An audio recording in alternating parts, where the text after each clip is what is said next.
अमरावती जिले के पल्लवी सुखदेव चिंचखेड़े ने हाल ही में केंद्रीय लोक सेवा आयोग की परीक्षा में अपने माता पिता की मेहनत का अंजाम दिलाते हुए एक झंडा बुलंद किया है। पल्लवी ने अमरावती में बीई मैकेनिक तक की शिक्षा पूरी की थी। उसके बाद उन्होंने 1 लाख रुपए की नौकरी के साथ एक बहुराष्ट्रीय कंपनी में अपना करियर शुरू किया था। ऐसा करते हुए उन्होंने देश की सेवा करने के सपने को साकार किया। इसलिए उन्होंने 1 लाख रुपए के वेतन के साथ अपनी नौकरी से इस्तीफा दे दिया और दिल्ली चली गई और केंद्रीय लोक सेवा आयोग की परीक्षा की तैयारी शुरू कर दी। पल्लवी के पिता पेंटिंग कर अपना गुजारा करते हैं, माँ सिलाई करती है। पल्लवी की एक बहन बैंक में अधिकारी के पद पर कार्यरत है। माझं शिक्षण बीटेक झालंय गव्हर्नमेंट इंजिनिअरिंग अमरावती मधून 2014 मध्ये आणि 2014 ते 17 3 वर्ष मी विप्रोमध्ये जॉब केला। त्याच्यानंतर मग मी दिल्लीला गेली, दिल्लीला कोचिंग केलं आणि मला 5 वर्ष झाले अभ्यास करून। आणि जेव्हा काल रिझल्ट लागला, माझं रिझर्व्ह लिस्ट मधून लागलं कारण फायनल सिलेक्शन माझं 1 मार्काने मिस झालं होतं। तर काल जेव्हा रिझल्ट लागला तेव्हा मला खूप आनंद झाला कारण 5 वर्षापासून जे मी अभ्यास करत होते त्याचं फळ शेवटी मिळालं, तर म्हणून मला खूप आनंद झाला। यूपीएससी करायचं आणि आयएएस व्हायचं ध्येय मी 7व्या वर्गात होती तेव्हापासून डिसाइडेड होतं, पण घरची आर्थिक परिस्थिती व्यवस्थित नसल्यामुळे मला इंजिनिअरिंग नंतर जॉब करावा लागला, म्हणून मी जॉब केला। पण जॉब करता करता पण माझा अभ्यास सुरू होता। तर जेव्हा कोचिंग करण्यापुरते पैसे माझ्याजवळ जमा झाले तर मग मी जॉब सोडून पूर्णपणे यूपीएससीची तयारी सुरू केली 2017 पासून। सर यूपीएससी करण्याची प्रेरणा तर 7व्या वर्गात जेव्हा तुकाराम मुंडे सर आयएएस बनले होते तर तेव्हापासूनच प्रेरणा मिळाली आणि त्याच्यानंतरचा मार्ग मग माझ्या पप्पांनी दाखवला। आणि आपल्या समाजातील लोकांसाठी, त्यांच्या शिक्षणासाठी आणि महिलांच्या सशक्तीकरणासाठी काम करण्याची माझी इच्छा आहे, म्हणून मी हा यूपीएससीचा करिअरची निवड केली। सर आर्थिक परिस्थिती हा तर अडथळा निर्माण नाही होत, कारण जर टॅलेंट असेल तर आपल्या महाराष्ट्र शासनाचे खूप सारे उपक्रम आहे, त्यांच्या जर आपण एंट्रन्स क्लिअर केल्या तर फ्री रेसिडेन्शियल कोचिंग बऱ्याच जागी अवेलेबल आहे। पुणे, मुंबई, यशदा, सियाक यासारखे बरेचशा संस्था फ्रीमध्ये कोचिंग देतात। जर तुम्ही एंट्रन्स क्लिअर केली तर आर्थिक गोष्टींचा टेन्शन घेण्याचं म्हणजे आपल्याला काहीच करायचं नसतं, तर फक्त जिद्दीने आणि चिकाटीने अभ्यास करणं एवढंच मी।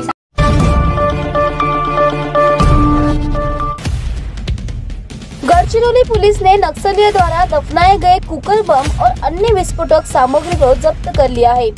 पुलिस को गोपनीय सूचना मिली थी कि नक्सलियों ने बड़ा हमला करने की नीयत से कुलखेड़ा के पोमकिन मालेवाड़ा क्षेत्र के मोजा लटुरेरा वन क्षेत्र में भारी मात्रा में गोला बारूद, विस्फोटक और अन्य सामग्री दाड़ की है।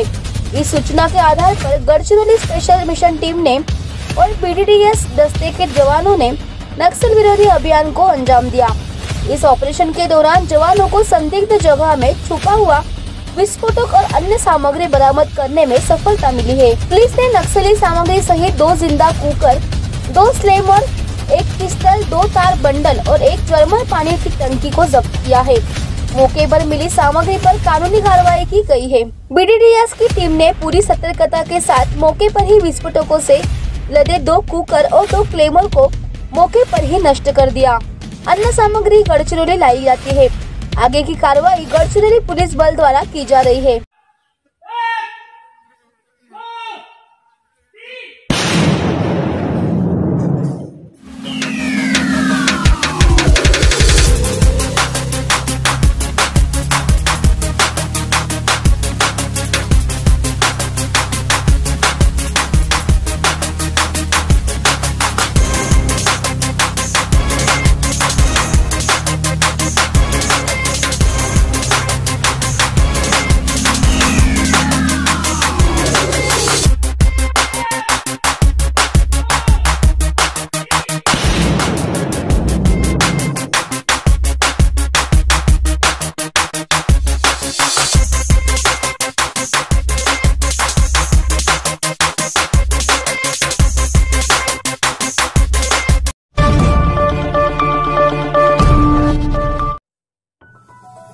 हमने शिवसेना व कांग्रेस को प्रस्ताव दिया है, लेकिन अब तक जवाब नहीं मिला है। अगर आगामी महापालिका चुनाव में दोनों में से किसी का ऑफर आता है तो ठीक है, अन्यथा हम अपने ही दम पर अमरावती महापालिका का चुनाव लड़ेंगे। फिर भी दोनों पार्टियों के ऑफर का इंतजार रहेगा। पार्टी के लिए सही ढंग से काम न करने वाले कार्यकर्ता व पदाधिकारियों को पहले से ही काम से कम कर दिया है। स्थानीय स्तर पर जो पदाधिकारियों के नाम सामने आएंगे उन्हें आने वाले चुनाव की टिकट दी जाएगी। ऐसा वंचित बहुजन आघाड़ी के अध्यक्ष और सांसद एडवोकेट प्रकाश आंबेडकर ने आयोजित पत्रकार परिषद में स्पष्ट किया। साथ ही भाजपा और आरएसएस नीतियों के खिलाफ आवाज उठाते हुए उनकी जमकर आलोचना भी की। राज्यातलं जे राजकारण आहे ते पूर्णपणे अस्थिर आहे। सुप्रीम कोर्टाकडून अजून हा खुलासा झालेला नाही की स्पीकरने निर्णय घेऊ नये असं जे काही डिस्क्वालिफिकेशनच्या संदर्भातला स्टेटस को दिला होता तो स्टेटस को उठला की न उठला हे अजूनच कळायला मार्ग नाही आहे। आणि उठला की न उठला हे कळायला मार्ग नसल्यामुळे स्पीकरनी त्या 16 जणांना डिस्क्वालिफाय आहेत की नाही आहेत याचाही निर्णय त्या ठिकाणी येत नाही। सगळं आगंतुक त्या ठिकाणी ठेवण्यात आलेलं आहे। त्याच्यामुळे सगळं राजकारण अस्थिर आहे अशी असणारी परिस्थिती आहे। या वल्गना या सरकारच्या असणाऱ्या फार मोठमोठ्या होतात आहेत। साधं आहे की शेतकऱ्यांचं पीक नुकसान झालं, आम्ही मागच्या 20 तारखेला देतो म्हणून असं जाहीर करण्यात आले। मागच्या 1 या 2 दिवसामध्ये डेप्युटी म्हणजे मला थोडंसं जरा अवघड होतं देवेंद्र फडणवीस यांना डेप्युटी म्हणणं, त्याच्या डोक्यामध्ये मुख्यमंत्रीच बसलेला आहे। त्याच्यामुळे असं त्यांनी घोषणा केली आम्ही लवकरात लवकर करू, लवकरात लवकर शेतकऱ्याला असणारा नुकसान भरपाई त्या ठिकाणी देणार आहोत। यांच्याकडे निधीच नाही, हे देणार कुठून अशी असणारी परिस्थिती आहे। आणि म्हणून हे पूर्णपणे सरकार अस्थिर आहे अशी परिस्थिती आहे। आम्ही अगोदर मला वाटतं रेखाताई ठाकूर ज्या महाराष्ट्राचे अध्यक्ष आहेत त्यांनी 1 महिन्याभरापूर्वीच असं प्रेस कॉन्फरन्स घेऊन आणि सगळीकडे आलो होते की आम्ही 2 पक्षाबरोबर युती करायला तयार आहोत, एक काँग्रेस पक्ष आणि एक शिवसेना, पण दोघांकडून अजून कसलंही उत्तर आलेलं नाही। मुंबई के भायखला में डेमोक्रेट अन्नाभाऊ साठे के नाम पर बना एक थिएटर बंद हो गया है। भाजपा विधान परिषद विधायक गोपीचंद पडलकर ने अनुरोध किया है कि 17 महीने से लंबित थिएटर का काम दिवाली से पहले पूरा कर लिया जाए। पडलकर ने मुख्यमंत्री एकनाथ शिंदे को पत्र लिखकर इस संबंध में मांग की है। मुंबई साहित्य संयुक्त महाराष्ट्र आंदोलन की एक मजबूत आवाज लोकतांत्रिक अन्नाभाऊ साठे थे, जिन्होंने अपने साहित्य, पोवाड़े और लावण्य के माध्यम से वंचित बहुजनों के दर्द को विश्व स्तर पर पहुंचाया। उनकी याद से आज भी हम प्रेरणा लेते हैं। लेकिन पिछले कुछ साल से मुंबई के भायखला में लोकतंत्रवादी अन्नाभाऊ साठे के नाम पर बना थिएटर बंद है। उस थिएटर की जर्जर हालत के कारण महाराष्ट्र के तमाम लोग कलाकारों और अन्नाभाऊ साठे की उपलब्धियों का अपमान हो रहा है। यह एक बड़ी त्रासदी है। लोकशाहीर अण्णाभाऊ साठे आहेत, परंतु गेल्या 38 वर्षांपासून लोकशाहीर अण्णाभाऊ साठे यांच्या नावानं असणारं भायखळा मुंबई येथील नाट्यगृह हे बंद अवस्थेत आहे। त्या नाट्यगृहाची दुरावस्था झाल्यामुळं महाराष्ट्रातील लोक कलाकार, लोक कलावंत आणि अण्णाभाऊ साठे यांच्या कर्तृत्वाचा हा अपमान होतोय। 2014 साली माजी मुख्यमंत्री देवेंद्रजी फडणवीस साहेब यांच्या नेतृत्वात कार्यक्षम युती सरकारने एक प्रस्ताव तयार केला आणि त्या प्रस्तावामुळे आता हे सभागृह उभं राहिलंय। परंतु आघाडी सरकारनं हे काम रखडवत ठेवलं होतं।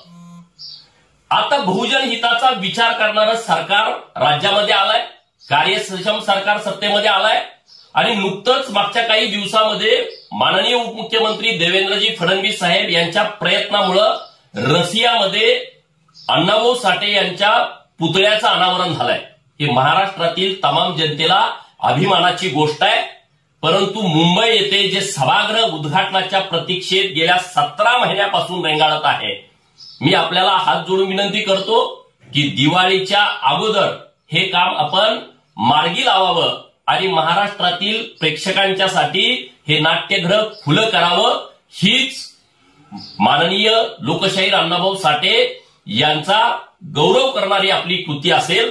जय मल्हार, जय लहूजी। अंधेरी पूर्व विधानसभा उपचुनाव में शिवसेना की उम्मीदवारी को लेकर असमंजस के लिए पार्टी प्रमुख उद्धव ठाकरे खुद जिम्मेदार है। भाजपा उपाध्यक्ष प्रसाद लाड ने हमला बोलते हुए कहा कि उन्हें जवाब देना चाहिए कि क्या उन्होंने किसी और को नामित करने के लिए यह भ्रम पैदा किया है। इस उपचुनाव के लिए शिवसेना की ओर से ऋतुजा लटके को नामित करने की चर्चा है, लेकिन नगर निगम सेवा में उनके इस्तीफा को लेकर असमंजस की स्थिति बनी हुई है।